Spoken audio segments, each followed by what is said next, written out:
Bonjour, bonsoir à tous. Je suis Jean-François Déborah.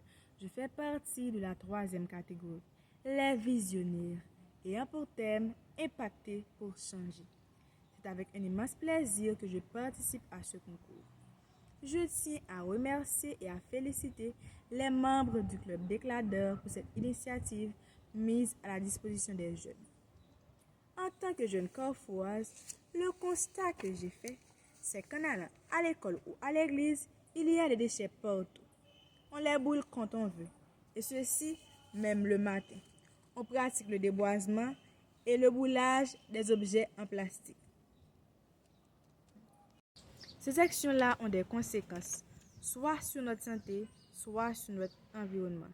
Et ces conséquences-là sont néfastes.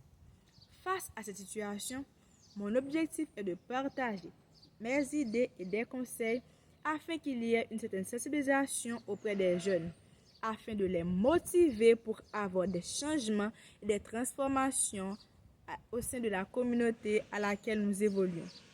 Participer à ce concours me permet d'apporter une part active dans le milieu auquel j'évolue et de motiver les jeunes à emboîter le pas. Et c'est ce qui me pousse à faire choix du sujet, l'environnement comme thème que je vous propose à développer. Au premier abord, c'est quoi l'environnement? Selon le dictionnaire Le Robert, l'environnement, c'est tout ce qui nous entoure. Dans le jardin d'Éden, l'endroit où Dieu a mis Adam et Ève était vraiment confortable. Tout allait bien. La nature, les espaces verdoyants les aidaient à respirer de l'air pur. Ils vivaient plus longtemps que nous aujourd'hui. De nos jours, nous constatons que dans notre pays, il y a des gens qui font ce qu'ils veulent. Ils polluent l'environnement, ce qui engendre des maladies respiratoires, infectieuses, cardiovasculaires et tant d'autres maladies. Les agents qui sont responsables du ramassage des déchets sont tous des missionnaires.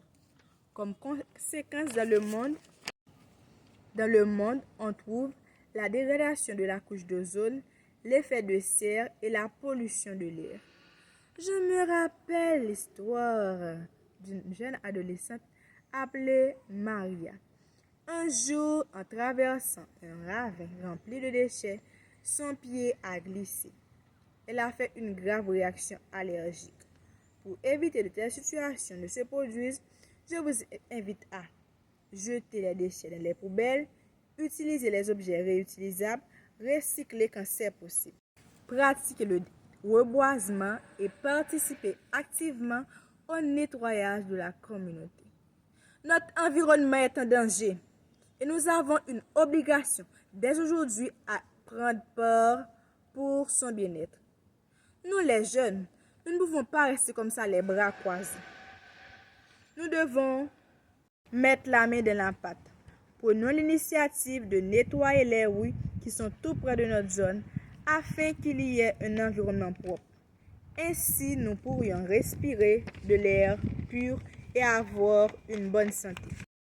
Enfin, protéger notre environnement, c'est protéger notre santé et notre avenir sera assuré. Et toi, jeune de mon âge, vas-tu rester comme ça, les bras croisés pour tout gâcher? Je pense que ta réponse est bien non. Souviens-toi, jeune, quand mon environnement est propre, c'est ma fierté. Quand ton environnement est propre, c'est ta fierté. Et quand notre environnement est propre, c'est notre fierté. Merci et au revoir.